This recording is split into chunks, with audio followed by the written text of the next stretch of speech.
Selamat pagi murid-murid sekalian, apa kabarnya hari ini? Selamat pagi, Bu. Nah, semua sehat kan? Sehat, Bu. Ada yang tidak hadir pada hari ini? Hadir, Bu. Untuk melaksanakan pembelajaran kita hari ini? Ya, terima kasih ya. Sebelum kita mulai pelajaran kita hari ini, marilah kita berdoa menurut agama dan kepercayaan kita masing-masing. Doa dimulai. Doa selesai. Kepada ketua kelas, silakan siapkan kelasnya. Beri salam kepada guru. Selamat pagi, Bu. Ya, terima kasih ya kepada ketua kelas. Nah, selanjutnya kita akan memulai pelajaran kita. Nah, pada hari ini kita akan membahas mengenai konsep mol, di mana konsep mol itu merupakan subbagian dari materi stoikiometri. Konsep mol itu dia sangat berhubungan erat dengan atom, molekul, dan ion. Nah, konsep mol itu menyatakan satuan jumlah zat. Jadi, mol itu menyederhanakan jumlah suatu zat. Nah, di dalam konsep mol kita akan membahas mengenai cara-cara perhitungan zat-zat yang terlibat dalam reaksi kimia, penentuan reaksi pembatas, dan juga perhitungan mengenai senyawa hidrat, di mana dalam perhitungan yang dilakukan itu sesuai dengan hukum-hukum dasar kimia yang telah kita pelajari sebelumnya.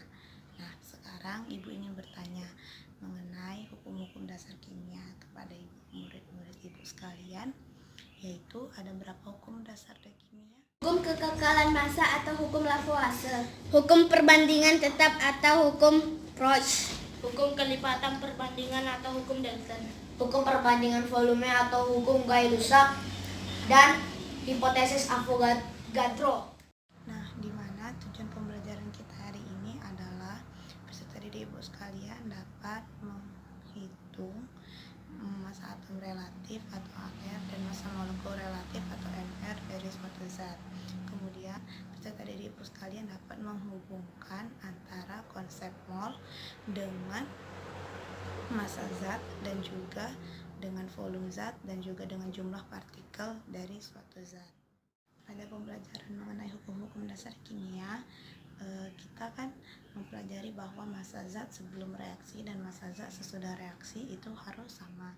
Nah, konsep dari hukum-hukum dasar kimia inilah yang diterapkan dalam pembelajaran mengenai konsep. Nah, setelah dilakukan perhitungan kimia, diketahuilah bahwa massa dari atom hidrogen itu merupakan massa yang paling kecil dari suatu atom. Nah, massa dari hidrogen itu adalah 1,67 kali 10 pangkat min 27. Maka untuk menyederhanakan dari segala perhitungan, maka ditentukanlah bahwa massa atom hidrogen yaitu 1,67 kali 10 pangkat min 27 disebut sebagai 1 SMA. Nah, jadi SMA merupakan satuan dari massa atom. Nah, dari konsep tadi, maka diketahuilah bahwa massa 1 mol atom unsur dalam gram itu dia sama dengan massa atom unsur dalam SMA. Jadi 1 mol molekul senyawa memiliki massa unsur yaitu gramnya sama dengan massa atom unsurnya dalam SMA. Ibu sudah menuliskan cara-cara kita untuk menghitung mol dari suatu zat. Nah, mol itu disimbolkan dengan simbol N. Nah, kita mencari N dari suatu unsur dengan cara mol sama dengan massa dibagi AR-nya ataupun massa dibagi MR dari suatu zat. Selanjutnya, apabila diketahui jumlah partikel dari suatu zat, nah kita dapat mencari molnya itu dengan cara jumlah partikel tadi dibagi dengan 6,02 kali 10 pangkat 23, di mana 6,02 kali 10 pangkat 23 merupakan bilangan Avogadro. Selanjutnya, apabila kita ingin mencari mol dari suatu zat tapi dia dalam keadaan STP 0 derajat Celcius 1 atm, maka kita dapat mencari mol dari zat tersebut dengan cara volumenya dibagi 22,4 liter. Selanjutnya, apabila kita ingin mencari mol dari suatu zat tetapi dalam keadaan bukan STP, maka kita dapat mencarinya dengan rumus mol sama dengan PV per RT, di mana P merupakan tekanan, V merupakan volume, R merupakan tetapan gas ideal yaitu 0,082 liter atm mol pangkat min 1 Kelvin pangkat min 1, dan T merupakan satuan waktu yaitu Kelvin. Sekarang Ibu akan memberikan LKPD kepada kalian. Nah, silahkan untuk menjawab pertanyaan pertama pada LKPD kita. Nah, silahkan kalian menjawabnya itu dengan menggunakan rumus-rumus yang telah Ibu berikan tadi, dan pahami mengenai konsep materinya tersebut, konsep-konsep materi kita dari LKPD yang telah Ibu berikan nanti, dan juga dari buku cetak yang kita gunakan sehari-hari. Nah, sekarang Ibu ingin murid-murid Ibu sekalian untuk menuliskan jawaban dari LKPD yang telah Ibu berikan tadi, soal pertamanya. Siapa yang mau menjawab? Saya, Bu. Saya, Bu. Saya, Bu. Saya, Bu. Ya, baiklah ya. Berarti jawabannya itu dijawab oleh Queen, lalu dilanjutkan oleh Jessie, lalu dilanjutkan oleh Aris, dan yang terakhir dijawab oleh Tian ya.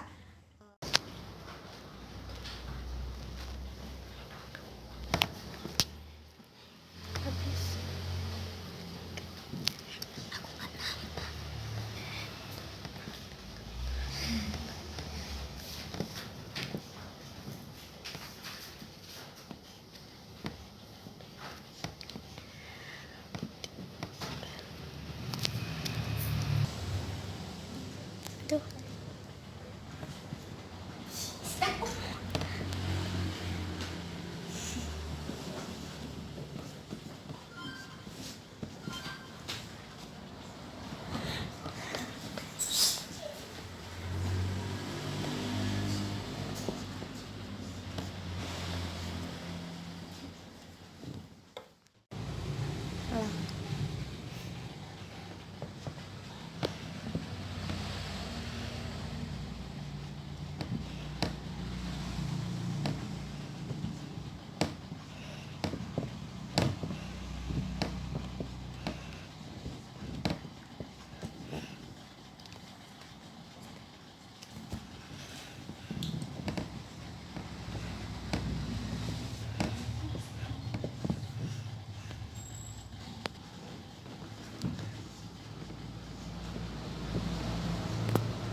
Nah, baiklah, udah benar ya.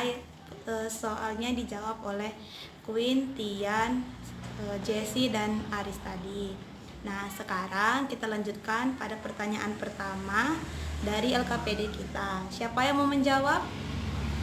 Saya, Bu. Saya, Bu. Ya.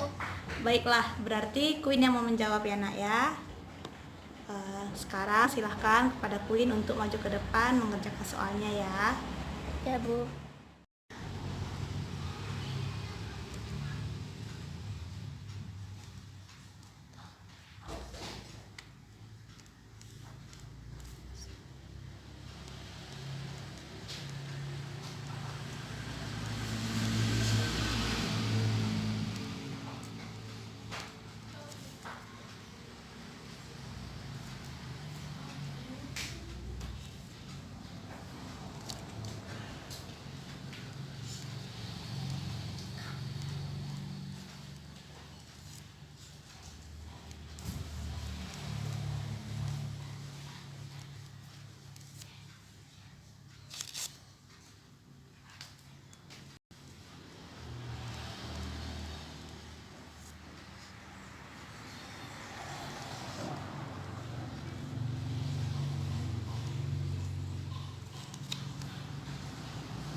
Nah, selanjutnya pertanyaan kedua, siapa yang ingin menjawabnya?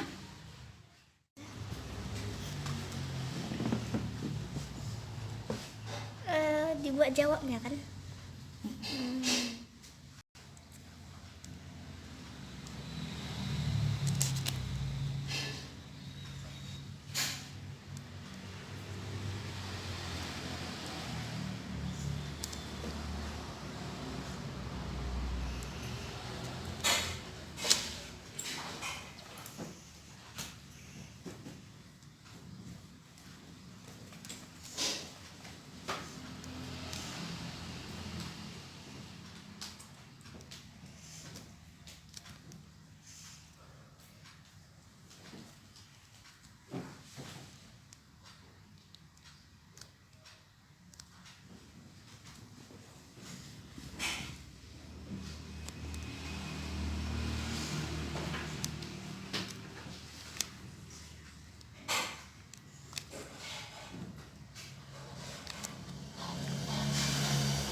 Selanjutnya pada pertanyaan ketiga, siapa yang ingin menjawabnya?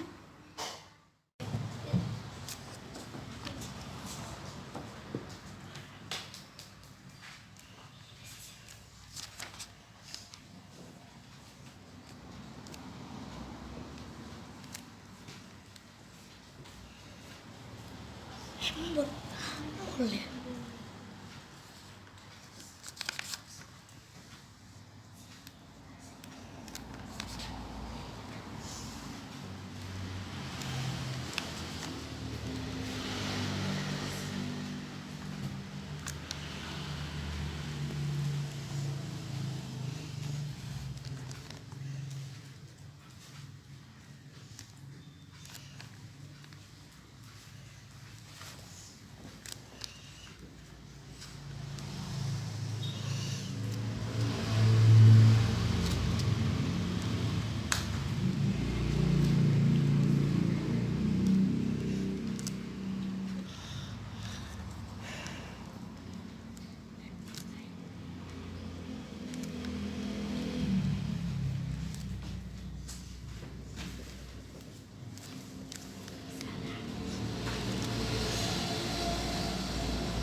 Nah, pertanyaan terakhir, siapa yang ingin menjawabnya, Nak?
Baiklah, jawaban-jawaban yang telah diberikan tadi sudah benar ya.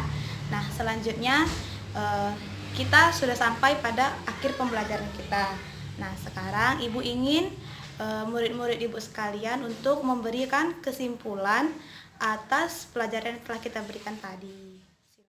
Saya, Bu. Konsep mol berhubungan dengan atom, molekul, dan ion. Mol dapat dihitung dari massa atom, jumlah partikel, dan volume. Hitungan pada konsep mol sesuai dengan hukum-hukum dasar kimia. Saya, Bu. Dan massa 1 mol unsur dalam gram sama dengan massa atom unsur dalam satuan massa atom. Dan mol sama dengan satuan jumlah zat. Ya, bagus ya kesimpulan yang telah diberikan oleh murid-murid Ibu sekalian. Nah, kalau begitu sampai disinilah pembelajaran kita pada hari ini. Sampai jumpa kita di pertemuan berikutnya. Silakan kalian untuk membaca materi kita selanjutnya pada topik stoikiometri pada buku cetak kita, dan juga pada pertemuan besok Ibu akan memberikan kembali LKPD mengenai materi kita yang selanjutnya. Akhir kata Ibu ucapkan selamat siang.